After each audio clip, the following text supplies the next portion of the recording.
Surat district bar association SDBAની ચૂંટણી આગામી તારીખ 22મી ડિસેમ્બરના રોજ સુરત ખાતે યોજાવાની છે। ત્યારે દર વર્ષની જેમ વિવિધ ઉમેદવારોએ ઉમેદવારી પત્ર ભર્યા છે। સુરત શહેરના એડવોકેટ ટર્મિસ કણિયા જે હાલ સુરત બીજેપી લીગલ સેલમાં સહ કન્વીનર તરીકે કામ કરી રહ્યા છે, સાથે સુરત ડિસ્ટ્રિક્ટ બાર એસોસિએશનના પૂર્વ કાઉન્સિલ મેમ્બર રહી ચૂક્યા છે। તેઓએ પ્રમુખ પદ માટે ઉમેદવારી પત્ર છેલ્લા સમયે ભર્યું। સુરત ડિસ્ટ્રિક્ટ બાર એસોસિએશન ઇલેક્શનમાં 5 પ્રતિનિધિઓ અને 11 કાઉન્સિલ મેમ્બરનો સમાવેશ થશે। પ્રથમ વખત સુરત ડિસ્ટ્રિક્ટ બાર એસોસિએશન દ્વારા કાઉન્સિલ મેમ્બર માટે ઇલેક્શન જાહેર કર્યું છે, જ્યારે વર્ષોથી ફક્ત સિલેક્શન થતું હતું। એડવોકેટ ટર્મિસ કણિયાએ જણાવ્યું હતું કે છેલ્લી ઘડીએ પત્ર ભરવાનું કારણ એ છે કે ઘણા બધા એવા મુખ્ય એજન્ડાઓ છે જેના ઉપર કામ કરવું ખૂબ જ જરૂરી છે અને કામ ત્યારે થશે જ્યારે એક સાચું પ્રતિનિધિ મંડળ મુખ્ય સ્થાન લેશે। એસોસિએશનની આગામી વર્ષ 2024ની ઇલેક્શન માટે પ્રમુખ પદ માટે દાવેદારી નોંધાવેલ છે।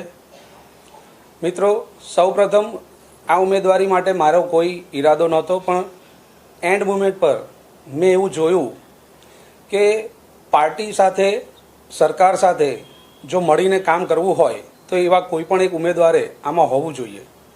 વિરોધ પક્ષ હોય અને સંઘર્ષ કરનાર વ્યક્તિ ફક્ત એવી જ વાતો ચાલે તો સરકારની સાથે એક બ્રિજ જેવું જે કામ કરવું જોઈએ એવી કોઈ પણ વ્યક્તિ આમાં હોવું જોઈએ। એવા આશયથી છેલ્લી ઘડીએ મેં આ ફોર્મ ભર્યું છે અને મારો ઈરાદો એવો કોઈ પણ પ્રકારનો નથી કે હું મારા વકીલ મિત્રોના હિત વિરુદ્ધ કોઈ પણ કાર્ય કરું। આપણે જાણીએ છીએ કે સરકારની સાથે જો કામ કરાવવું હોય તો સરકાર સાથે બેસીને કામ કરાવવું જોઈએ। એ મારામાં હું એવું માનું છું કે હું એ યોગ્યતા ધરાવું છું।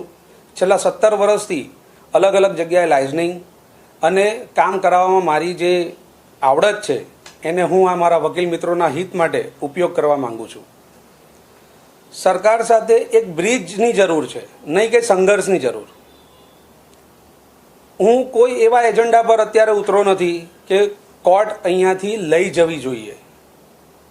હું પણ આ અગાઉ જેટલા ઠરાવો થયા, જેટલા પણ આપણી મિટિંગો થઈ, એ તમામમાં વકીલોના હિતની સાથે જ ઊભો રહ્યો છું અને મેં એમાં સહી પણ કરી છે।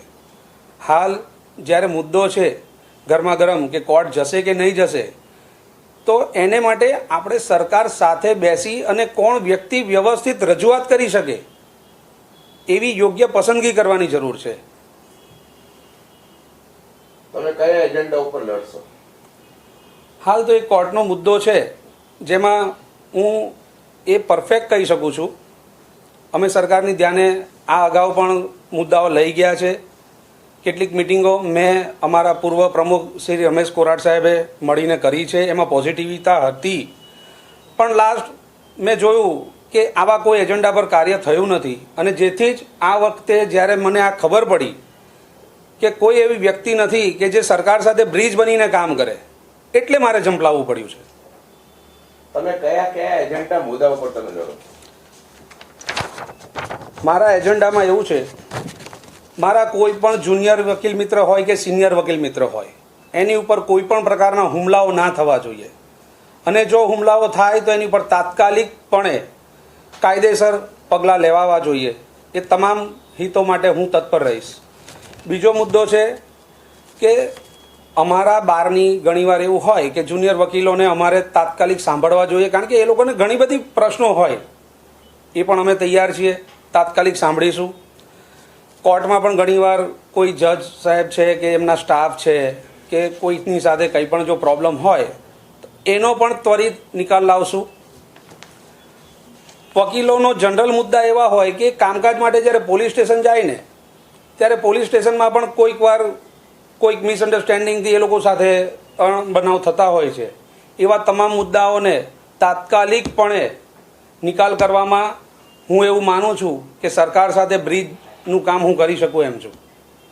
ત્યાર પછી કોઈ વકીલ ઉપર ખોટી રીતે જો ગુના નોંધાય તો એની સાથે મારું બાર આખું ખભે ખભા મિલાવીને કામ કરે એ દિશામાં હું ચોક્કસ અને 100% પગલાં લઈશ। Reporter Arvind Rathod, Janadesh news, Surat.